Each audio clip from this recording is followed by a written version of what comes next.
Kézdivásárhely Felsőháromszék fővárosa. Minden történelmi korszaknak előkerültek a maradványai. Sok anyag van a rómaiak idejéből, mert a főút, ami Olytosz felé vezetett, az itt ment el, és itt is volt egy római telep, Praetoria Augustinia nevű. Jöttek a szlávok a 6. században, 7., 8.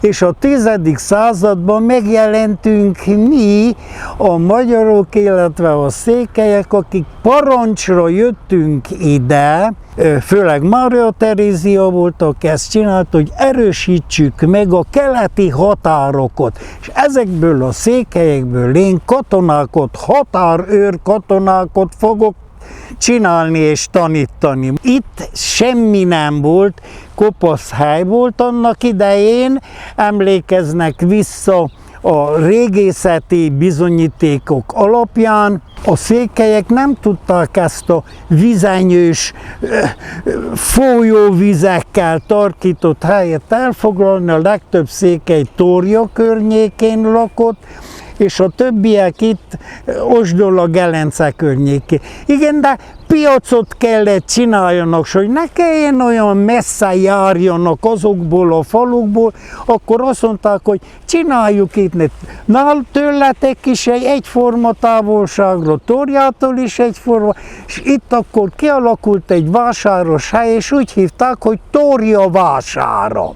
1407-ben nevezi ezt Torja vására néven, olyan latinosan leírva. És a később János Zsigmond fejedelem a 16. század elején, aki először már ezt a helyet Kézdivásárhelynek Y-nal leírja, a város tulajdonképpen a terület északi részén, Kezem irányában fejlődött ki. Ott volt egy régi falu, amit Kantának neveztek, ma is Kantának nevezik, az a városnak a magja, ott épült meg a legkorábbi római katolikus templom, a római katolikus főgimnázium, és akkor a város déli irányba fejlődött, ez már tulajdonképpen a Torja patakának és a Kászon vizének a terasza. Érdekes az, hogy épült meg ez a templom. Mert amikor a reformáció bekövetkezett, akkor azt mondták a reformátusok az akkori papnak, hogy ne bontsuk el ezt a kicsi templomot, bár sokan vagyunk, és ebben már nem nagyon férünk, építsünk egy nagyot olyant, hogy a kicsi maradjon benne, és mikor az egész templom készen van, akkor majd bejövünk és elbontsuk belülről, és az ajtón kihozzuk. Egyébként úgy a katolikus, mint a protestáns templomok igen értékes harangokkal rendelkeznek, nagy harangokkal, úgyhogy amikor olyan nagy ünnep van, hogy minden harang szól, akkor egy valóságos székely harangjáték ez. A főtér is elköltözött Kantáról ide, ez a városnak a központja, ez csak a 18. század végén és az 1900-as évek kezdetétől épült ki, mert 1734-ben volt itt egy óriási tűz, és az egész a város belső részén deszkákból voltak, fából voltak az épületek, teljesen leégett úgy, hogy egy darabig Acerculi Oppidumnak nevezték, latin nevet adtak Kézdivásárhelynek, a deszkaváros tulajdonképpen ez volt a neve. Jellegzetes épületei, hát először is most a sarkon, Kezem irányában az a polgármesteri hivatalnak az épülete, ez valamikor takarékpénztár épülete, azért nem is erősítették ki, halványan írja a homlokán. Ez 1907-ben épült, de itt megépült, 1902-ben kezdték építeni a Vigadónak az épületét.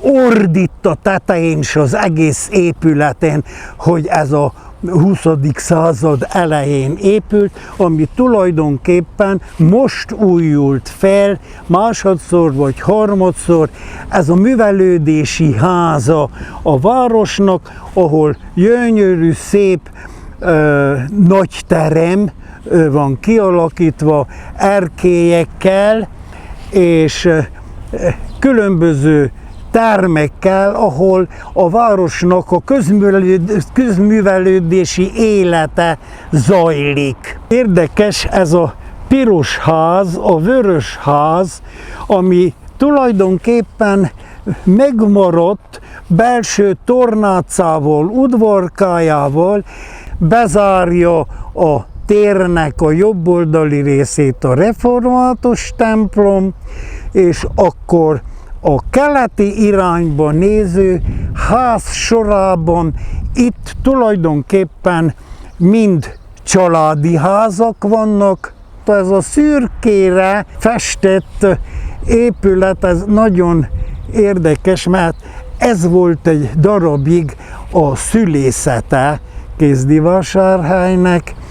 A következő épület az a népművészet felirattal jelzett épület, amelyik megint teljesen restaurálva van.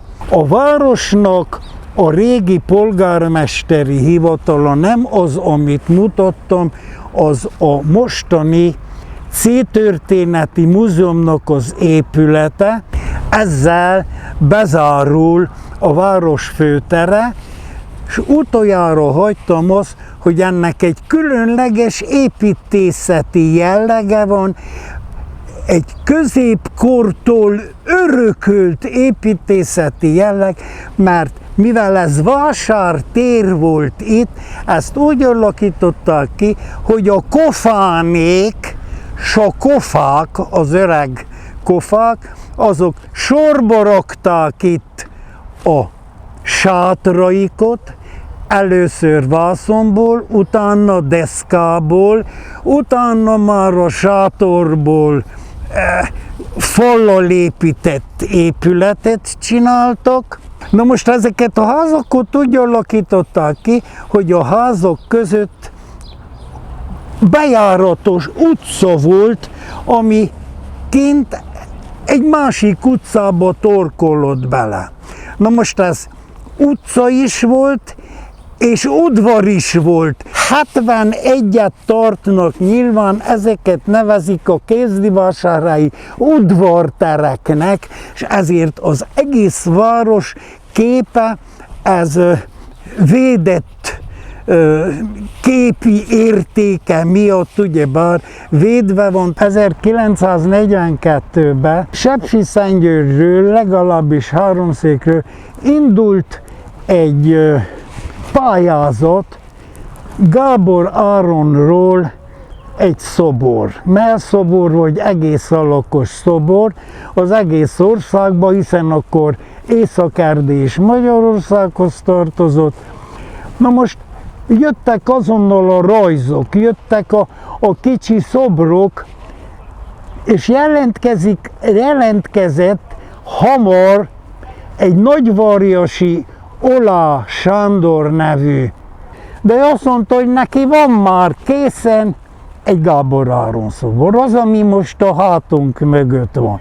És akkor azt mondták, hát nagyszerű, ha készen van, akkor küldjed azonnal, és azóta ez emiatt nemesebb is, nevezetesebb is Kézdivásárhely főtere, mert a cserkész fogadalmaktól elkezdve bármilyen ünnepség van, ugye az mind a főtéren és főleg Gábor Áron szobra előtt zajlik le.